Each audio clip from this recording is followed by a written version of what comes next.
으로 말씀을 드리고자 합니다. 지난 금요일부터 많이 날씨가 쌀쌀해졌습니다. 좀 아침 저녁으로 좀 바람도 많이 불고 오늘은 이렇게 비도 이렇게 내리니까 가을비가 굉장히 반갑고 고맙게 느껴집니다. 아마 말 없는 저 꽃과 나무들도 굉장히 반가울 거예요. 지난 주일날 이렇게 하고 오늘 보면 좀 긴팔을 입은 분들이 제법 있어요. 벌써 기온 차이를 한 주간에 느낀다는 거예요. 지난 주간까지만 해도 기상청의 1, 2 예보가 얼마나 빗나가든지 아마 기상청 예보관도 오래 살 것 같아요.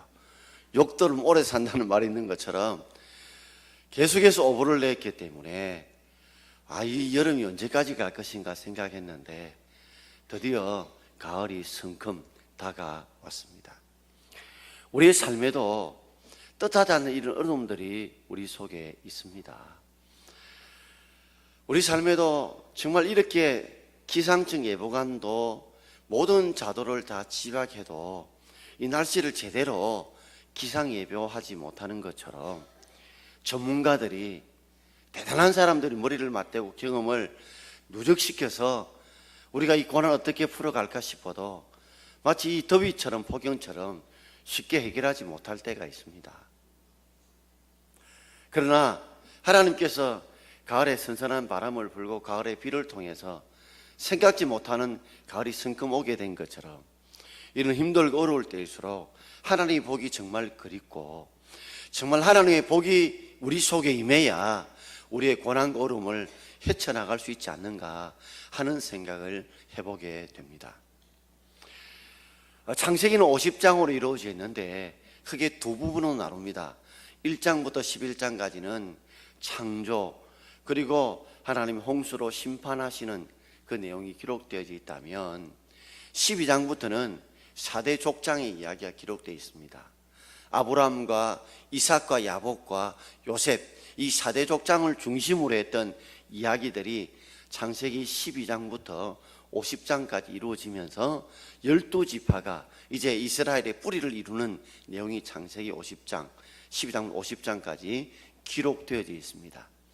4대 족장을 보면 아브라함, 이삭, 야곱, 요셉인데 그가 살았던 나이를 보게 되면 아브라함 175세, 그리고 야곱은 147세, 그리고 요셉은 110세를 살았고 이삭은 그 중에 제일 오래 살은 180세를 살았습니다. 그런데 12장부터 50장까지를 보게 되면 아브라함과 그리고 야곱, 요셉은 여러분 흩어져 있지만 그래도 많은 분량을 차지하면서 약 한 12장에 걸쳐서 각각 그 사람들의 살아왔던 삶의 행적들이 기록되어 있다면 이삭은 아주 분량이 작습니다. 이 창세기에 기록된 이삭의 내용을 보면 한 5가지로 나눌 수 있는데 이삭이 출생했던 사건, 그리고 이삭이 번제물로 모리아산에 바쳐진 사건, 그리고 그가 이제 뒤늦게 리브가를 만나서 결혼하게 되는 사건, 그리고 오늘 네 번째 창세기 26장에 이삭이 살아왔던 삶들을 보면서 아주 평범한 삶을 살았는데 그 중에 아주 어려움을 겪는 흉년을 겪고 고난을 겪는 장면이 창세기 26장에 기록되어 있어요. 그리고 창세기 27장에 보면 이제 이삭이 두 아들에게 축복하는 장면, 특히 야곱이 장자의 축복을 얻기 위해서 그가 팥 한 그릇으로 에스를 속이는 장면이 기록되어져 있습니다. 특별히 창세기 26장은 이삭의 사건으로 처음부터 끝까지 기록된 유일한 장이 창세기 26장이에요. 자, 여기 보면 그가 어떤 고난을 겪냐면 아브라함은 주로 유목 생활을 많이 했다면 이삭은 유목과 농경 삶을 한 반 정도로 함께 하게 됐습니다. 그래서 그는 유목 생활, 소와 양들을 기르기도 하면서 농사를 짓게 되는데 그 가운데 그는 큰 흉년을 만나게 됩니다. 하늘에 비가 오지 않아요. 그러므로 유목 생활과 큰 어려움을 겪게 되는 장면들이 기록되어 있어요. 그 가운데 어떻게 해서 하나님 그에게 100배의 복을 주시는가? 특별히 또 그랄 사람들과 함께 살면서 그가 그 가운데에서 지금으로 말하자면 월세하고 전세로 살면서 그 주민들에게 핍박과 어려움을 겪으면서 어떻게 이 100배의 축복을 그 땅에서 누리게 됐는가를 우리가 묵상해 보고, 다음 주일에는 그 위에 또 그 어떤 고난을 겪는지를 한번 두 가지로 나누어 생각해 보고자 합니다. 자, 흉년 속의 100배 축복을 받기 위해서 오늘 두 가지로 말씀을 드리고자 하는데, 첫 번째는 애굽으로 가려는 이삭입니다. 오늘 1절 말씀을 우리 함께 읽어보겠습니다. 아브라함 때 첫 흉년이 들었더니 그 땅에 또 흉년이 들매 이삭이 그랄로 가서 블레셋 왕 아비멜렉에게 이르렀더니 그랬습니다. 아브라함이 하나님의 말씀에 순종해서 그가 갈대아우를 떠나서 이제 가나안 땅으로 오게 됩니다. 멀지 않아 그곳에 오면서 큰 흉년이 들었어요. 흉년을 지금 말하면 불황이죠, 불황. 큰 어려움을 겪은 거예요. 중간중간에 어려움들이 있었지만 정말 큰, 상상할 수 없는 큰 어려운 그런 가뭄, 흉년, 우리는 불황을 겪은 거예요. 그리고 약 100년 지나서 이삭 때에도 또 그 땅에, 이 가나안 땅에 큰 흉년이 들었어요. 불황이 들었다는 거예요. 그런데 이삭이 이제 그 가나안 땅에 살다가 그 가나안 땅 중심에서 이제는 어디로 가려면 그랄로 갑니다. 그랄로 가는 이유는 그랄이 목적이 아니라 그랄을 거쳐서 애굽으로 가려고 하는 거예요. 그랄은 이 가나안 땅이 있다면 가나안의 남부에 이 경계선이 있어요. 이 그랄이라는 이름 뜻은 거주지라는 뜻으로 블레셋 땅인데, 당시에 그래도 좀 곡창지대에 속하는 땅입니다. 자, 그가 이 그랄 땅에 블레셋 왕 아비멜렉에게 이르렀다 그랬습니다. 이 아비멜렉이라는 말은 아비라는 아버지라는 뜻, 멜렉 왕이라는 뜻이에요.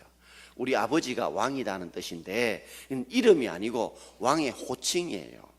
애굽 왕 바로 할 때 어떤 분들은 애굽 왕 이름이 바로인 줄 아는데, 이 바로는 왕이 킹이란 뜻을 가진 왕을 부를 때 호칭을 말해요. 그럼 대통령, 이전 같으면 임금 이리 부르는 호칭이에요. 이름이 아닙니다. 블레셋 5개의 도시국가로 이루어져 있는데 그 도시국가에 각각 왕이 있는데 그 왕들을 이뤄서 아비멜렉이라고 불렀어요. 자, 그들이 어디로 가려냐면 그들이 애굽으로 가려고 했습니다. 자, 2절 말씀을 우리 함께 읽어보겠습니다. 여호와께서 이삭에게 나타내 이르시되 애굽으로 내려가지 말고 내가 내게 지시하는 땅에 거주하라. 왜 그들이 이삭이 그 식구들을 다 길고 이제 애굽으로 가려고 했을까요? 자, 가는 그 경계선인 그랄 땅이 머물고 있을 때 얼마나 급했던지 여호와께서 이삭에게 나타나셔서 제발 애굽으로 내려가지 말고 내가 내게 지시한 땅이 있잖아, 이 가나안 땅을 제발 벗어나지 마라. 지금 큰 흉년이 있더라도 제발 이 가나안 땅을 벗어나지 마라. 왜 이삭이 애굽으로 내려가려고 했을까요? 아브라함 때에 첫 흉년이 될 때도 아브라함도 어디로 내려갔어요?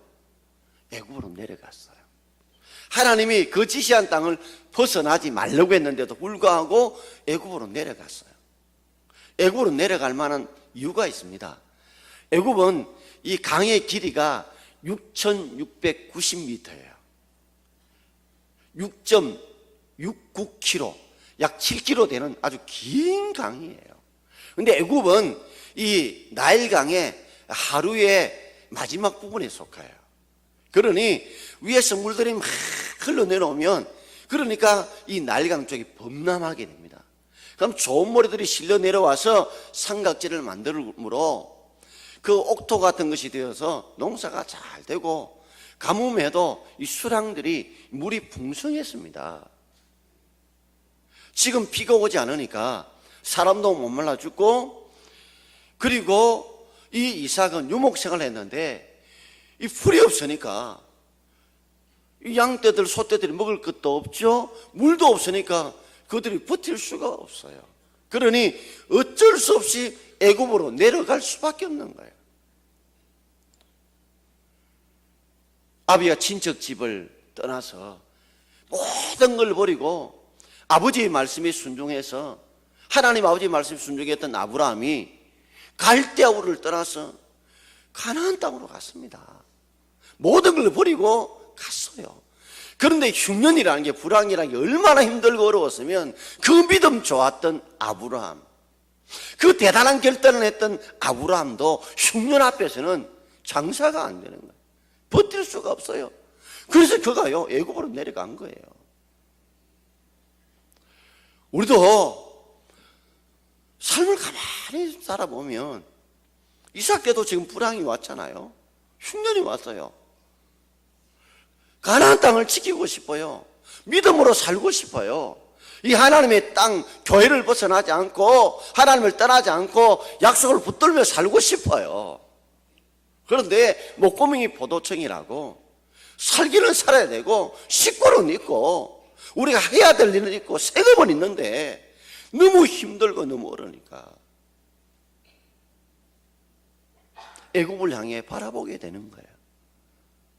세상을 향해서 가고 싶고 세상 사람들이 돈 버는 방법들, 세상 사람들이 잘 된다는 방법들, 편법도 좀 쓰고 싶고 살아야 되니까 또 좀 속이기도 하고 주일도 어기고 그저 세상 사람들처럼 좀 해서라도 내가 애굽에 가서 애굽 방식으로서라도 좀 버티고 살아야 되겠다는 마음들이 든다는 말이에요. 그 6년 앞에서는 버티는 장사가 없다는 거예요. 아브라함도 그렇고 이삭도 지금 그런 상황이에요. 그런데 지금 그랄이라는 경계선에 있어요. 이 조금 넘어가면 이제 가나안 땅을 벗어나게 돼요. 그 중간에 딱 서 있어서 지금 이삭이 갈등하고 있는 거예요. 우리 아버지 믿음 좋았던 우리 아버지도 흉년 앞에서는 장사가 없더라. 애굽으로 가게 되더라는 거예요. 그런데 아브라함보다는 좀 믿음이 부족한 이삭이 볼 때는 당연히 애굽으로 갈 수밖에 없는 상황이에요. 그 경계선에 하나님이 나타나신 거예요. 애굽을 내려가지 마라. 하나님을 떠나지 마라. 하나님의 교회를 떠나지 마라. 하나님의 약속을 떠나지 마라. 그 자리를 지켜라. 약속을 붙들어라.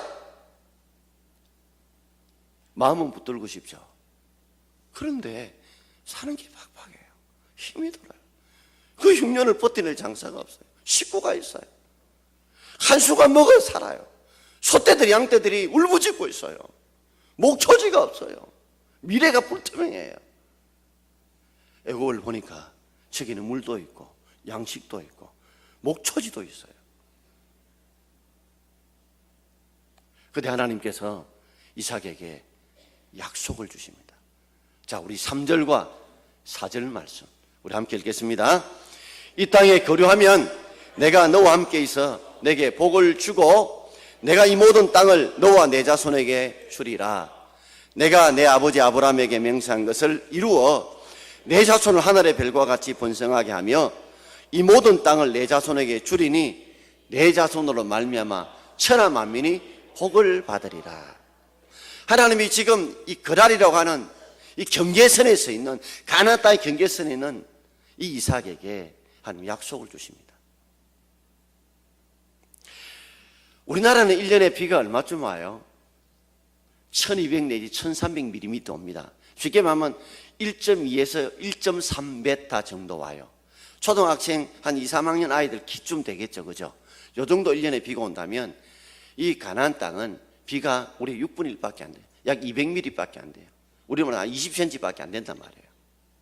그 정도로 비가 작아요.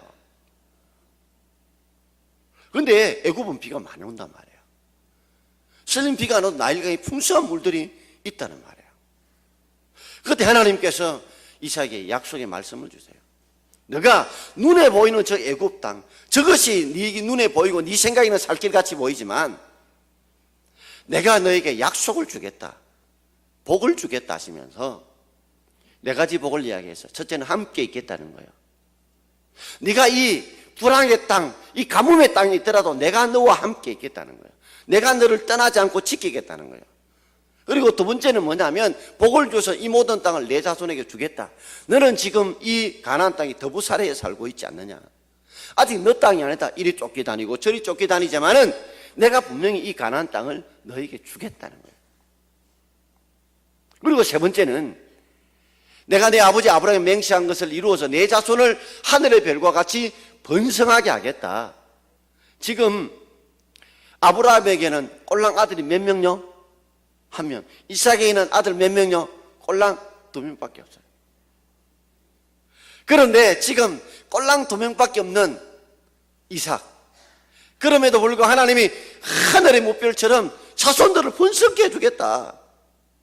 그리고 네 번째는 이 모든 땅을 내 자손에게 주린 내 자손으로 말미암아 천하 만민이 복을 받으리라. 자손의 번성할 뿐만 아니라 네 자손들을 통해서 복을 받는 은혜를 부어주겠다. 하나같이 다 미래적인 거예요. 지금 손에 잡히는 게 아니에요. 눈에 보이는 게 아니에요. 여러분 같으면 어떻게 하겠습니까? 여러분 같으면 내가 지금 거랄이라고 하는 경계선에 딱 섰는데 눈에 저 보이는 것은 애굽 땅이 눈앞에 있어요. 저기 가면 살 길이 보여요. 물도 있고 목초지도 있고 짐승도 살고 내 식구도 살아요. 그런데 가나안 땅은 미래적인 약속만 있어요. 하나님의 약속만 있어요. 그 중간에 거랄 땅이 있어요. 여러분 같으면 갈등하시겠죠. 어느 편을 선택할 것 같아요? 어느 것을 붙들 것 같아요?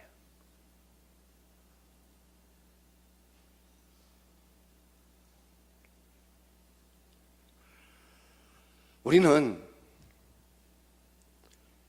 내가 열심히 일을 해서도 복을 받을 수 있습니다.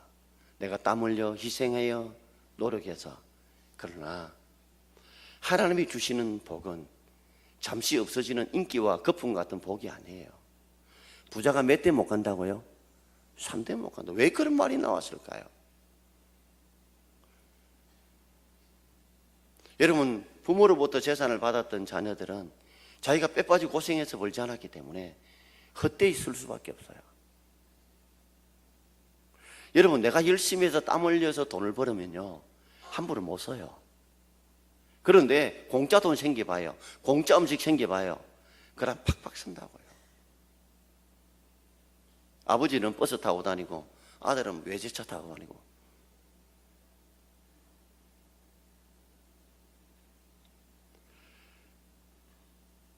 그런 가운데 이삭은 어떤 선택을 했을까요? 두 번째로 애굽으로 내려가지 않는 이삭이에요. 자, 우리 6절 그리고 8절 우리 함께 읽겠습니다. 이삭이 그랄에 가였더니 이삭이 거기 오래 거주하였더니 이삭이 그 안에 리브가를 꾀하는 것을 블레셋 왕 아비멜렉이 창으로 내다 본지라. 자, 그는 이삭은 그랄을 떠나지 않았어요. 하나님의 약속을 붙들고 그랄 땅, 즉 경계선에서 가나안 땅에 머물렀어요. 그것도 6, 8절에 보면 거기 오래 머물렀어요. 그런데 그 앞에 내용을 보게 되면 그 그랄 땅이라는 이방 땅에 살면서 이삭의 마음이 늘 불안했어요. 두려움이 있었어요. 애굽 땅에 내려가지 않는 것, 그것은 내가 지켰지만 그 지키는 것으로 인해서 오는 두려움과 불안이 있었어요. 그게 뭐냐면 그의 아내였던 리브가를 누이라고 속인 거예요. 그런데 거기 오래 거주하다 보니까 이삭이 그 안에 리브가를 껴안았댔어요. 그냥 껴안은 게 아니에요. 원문에 보면 애무했다는 말이에요.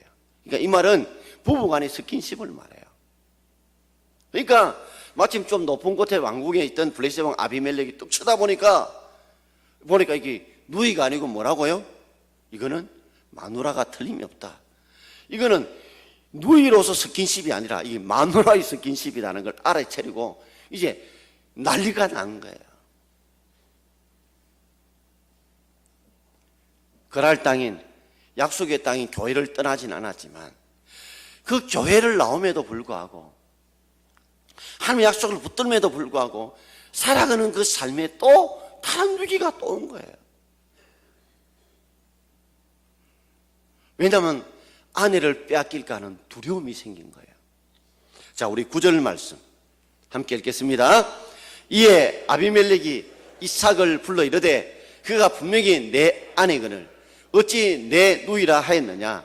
이삭이 그에게 대답하되 내 생각에 그로 말미암아 내가 죽게 될까 두려워하였음이로라. 자, 당시에 이 중동의 간섭을 알아야 돼요. 풍습을. 당시에 이방 땅의 사람들이 그 땅에 들어 살면 이 사람들은 마음껏 빼앗았어요. 그래서 마치 도둑놈처럼 강도처럼 좋은 것은 빼앗았어요. 두려웠죠. 그 땅에 사는 게.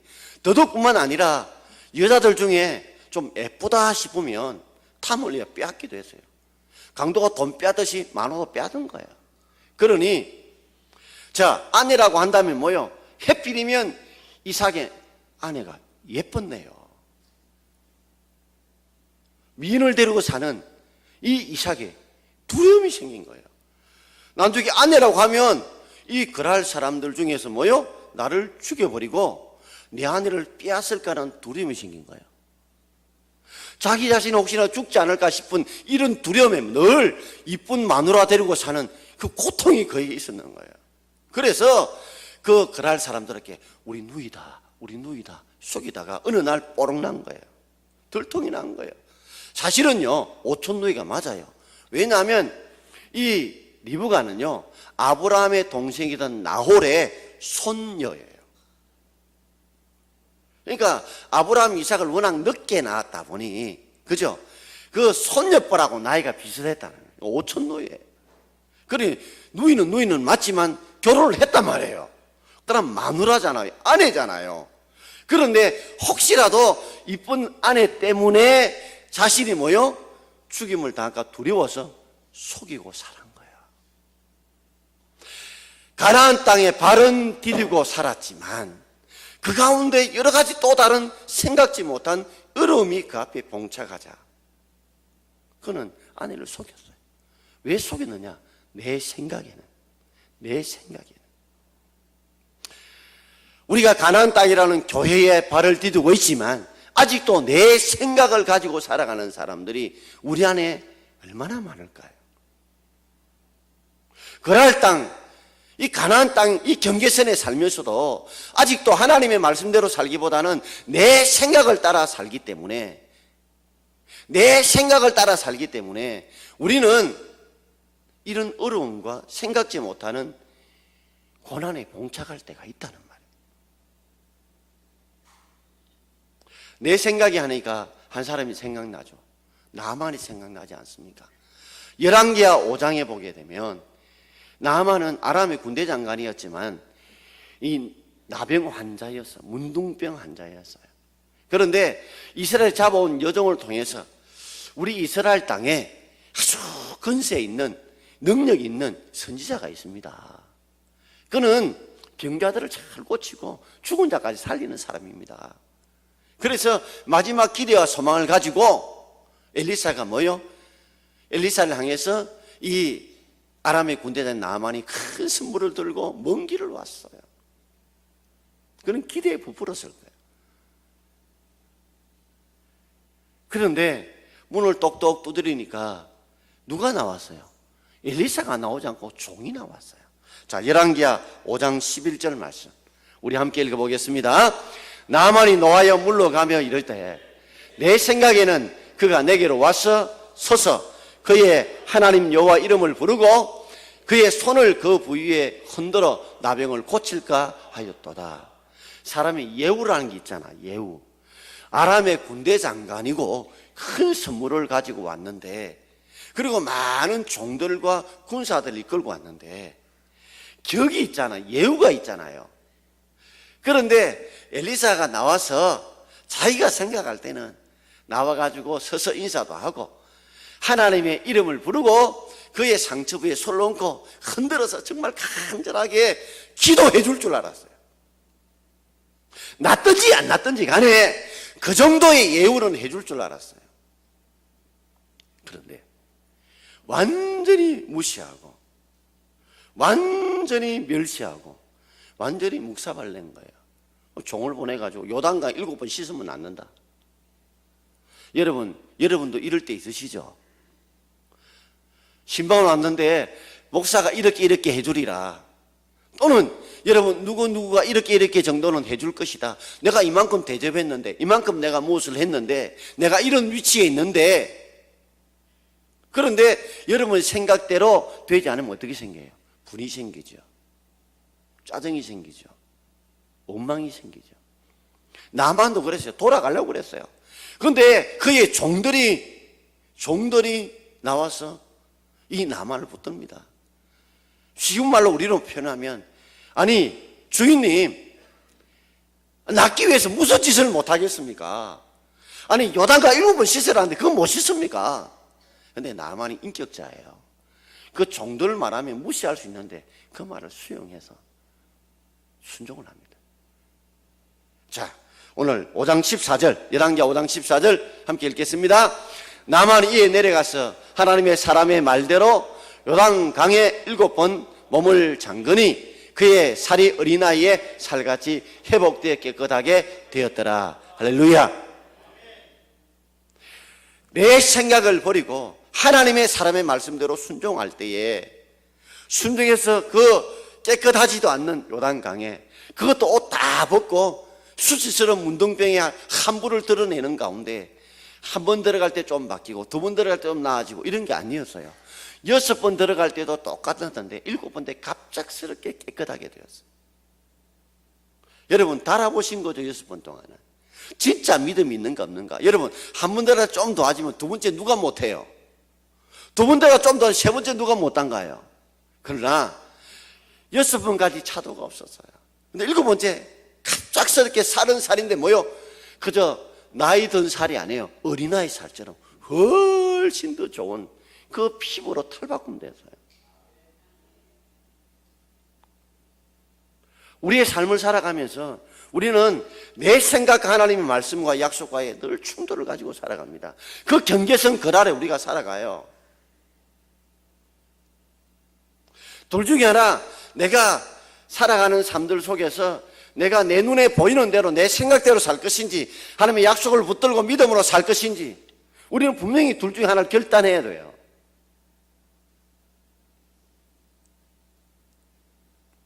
나만도 그랬죠. 내 생각대로 이렇게 안 되니까 내 생각대로 돌아가려고 하다가 결국 하나님 사람을 순종했을 때 깨끗함을 입었어요. 자, 누가복음 4장 27절에는 이렇게 말씀하고 있습니다. 같이 읽겠습니다. 또 선지자 엘리사 때에 이스라엘에 많은 나병한 자가 있었으되 그 중에 한 사람도 깨끗함을 얻지 못하고 오직 수레아 사람 나만 뿐이었느니라. 여러분, 엘리사는 엘리야 선지자의 영감에 갑절을 받았어요. 구약의 가장 많은 병자를 고치고 기적을 일으켰던 사람이 엘리사 선지자입니다. 그런데 그 엘리사 선지자가 수많은 나병 환자를 고칠 수 있음에도 불구하고 고침받은 이스라엘의 나병 환자 한 사람도 없었어요. 오직 수리아 사람 저 아람에 있는 나만 뿐이었더라. 저는 이 구절을 보면서 참 안타까워요. 아니 이스라엘 백성의 선지자인데 이스라엘 백성의 사람들 중에 나병 환자도 많을 건데 왜 그들은 고침받지 못했을까? 그게 참 안타까워요. 어쩌면 이 수리아 사람 나만 같은 사람은 여러분 새 가족과 같습니다. 처음 예수 믿는 사람과 똑같아요. 죄송한 말씀인데요, 교회를 오래 다니고 중한 직분을 받고 그래도요 그런 분들의 은혜를 별로 많이 체험 못하더라고요. 어느 때면가 신앙이 타성해졌고 습성해졌고 말씀에 대한 사모함도 별로 없고 그 예배니까 예배 때 오고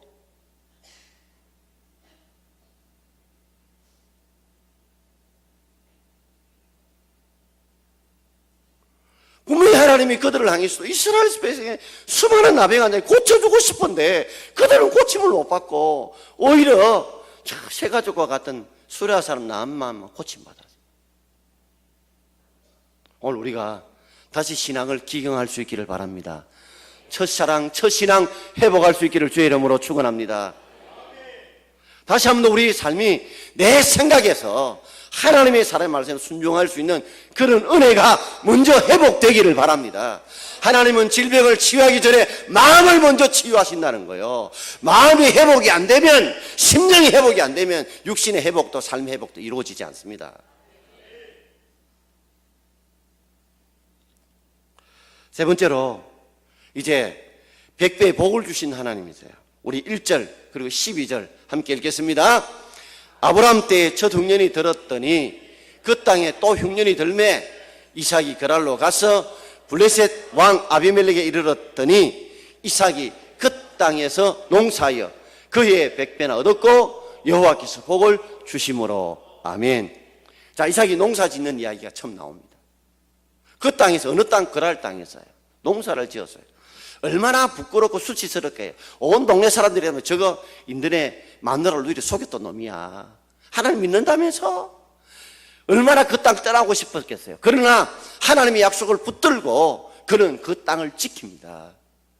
그리고 자신의 누이라고 속였던 죄를 어쩌면 회개하면서 내가 하나님 말씀을 붙들고 순종하고 살아야겠다 싶어서 처음으로 농사를 지어봤어요. 하나님이 순종하여 농사를 지었어요. 그런데 그 땅에서 농사를 짓는데 다른 사람에 비해서 몇 배를 얻었다고요? 100배의 복을 하나님이 주신 줄 믿습니다. 그런데 그 복이 누구로부터 왔다고요? 여호와께서 복을 주심으로. 여러분, 이삭이 가나안 땅을 떠나지 않고 그랄 땅에 지켰던 거 정말 훌륭한 일이에요. 그러나 연약한 인간인 까닭에 살면서 늘 그 땅을 지키면서 신앙대로 바로 살지 못할 수 있다는 걸 압니다. 하나님이 그 마음을 알아요. 그래서 살려주신 거예요. 아비멜렉을 통해서 절대로 아브라함의 아내를 건드리지 마라. 그러면 내가 가만두지 않겠다고 하나님이 아비멜렉을 통해서 그 아내를 지켜줍니다. 거기서 아브라함은 이삭은 깨달았을 거예요. 내가 하나님께 모든 걸 맡기고 살아야 된다. 절대 하나님을 붙들고 살아야 된다. 하나님을 의지하고 살아야 된다는 그 믿음을 가지고 처음 지어보는 농사를 지은 거예요. 서툴었을 거예요. 보잘것없을 거예요. 그러나 하나님이 복을 주심으로 100배의 복을 주셨어요.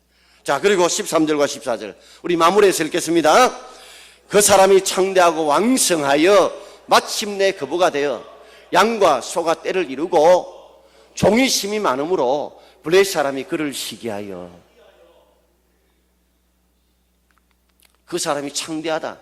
이 창대라는 말은 창성하게 크게 된다는, 이 뻗어나가는 거예요. 그리고 왕성하다는 건 앞으로 나간다는, 점점점 앞으로 나가는 거예요. 그래서 마침내 거부가 됐는데, 어떤 거부냐면 양과 소가 떼를 이룰 뿐만 아니라 종이 심이 많아졌는데 블레셋 사람이 그를 시기할 정도로 하나님이 그에게만 100배의 복을 주신 거예요.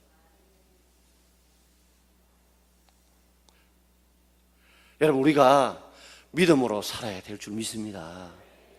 가나안 땅에 우리가, 이 교회는 땅에 붙이고 살지만 그럼에도 불구하고 우리들은 그저 우리의 생각을 가지고 살아가고 있지 않은지. 지금도 불황 속에서 자꾸만 애굽이 보여요. 애굽 사람들이 사는 방식을 살고 싶어요. 하나님 한 번만 눈 좀 감아주십시오. 내가요, 저 가서 좀 애굽 가서 좀 잘 되면요, 내가 11조도 많이 하고요, 성경공부도 하고요, 더 충성도 할게요. 지금 목구멍이 포도청입니다. 조금만 눈 좀 감아주세요. 조금만 좀 기다려주세요. 그러나 우리는 이루어지지 않았지만 성경에 기록된 하나님의 약속의 말씀, 복을 주시는 것이 하나님인 줄 깨닫고 붙들고 이런 믿음으로 선택하고 결단할 수 있기를 바랍니다. 주의를 지키고 철저하게 11조 생활을 하며 의로도 베풀고 나누는 그런 삶을 우리가 하나님의 말씀대로 순종해 나가면 절대로 여러분들을 버리지 않을 줄 믿습니다. 자, 우리가 다음 주에 우리가 묵상해 볼 거는 이를 통해서요, 그럴 사람들이 하나님이 살아계심을 인정하게 되는 선교의 역사, 전도 역사가 나타나게 돼요. 오늘도 어떻게 사시렵니까? 그랄이란 경계선에 서서 애굽으로 갈 거냐, 아니면 가나안 땅에 머물 거냐, 가나안 땅에 머물더라도 내 생각대로 살 거냐, 내 고집대로 살 거냐, 아니면 하나님의 말씀대로 정말 우리가 철저하게 순종하며 살 거냐, 그건 여러분의 결단이 있어요. 그러나 그 결단에 대한 복도 받느냐 못 받느냐 여러분의 결단에 달려 있습니다. 사랑하는 성도 여러분, 흉년 속의 100배 축복은 불가능해요. 그건 하나님이 주셔야만이 가능해요. 오늘 우리 흉년 속에 불황 속에 있지만 하나님의 복을 바라보고 우리 하나님 편에 서고 가나안 땅, 이 교회를 떠나지 않고 약속을 떠나지 않고 붙들고 살아갈 때 하나님의 은혜와 복을 체험하는 저와 여러분 되기를 주의 이름으로 축원드립니다. 기도하겠습니다.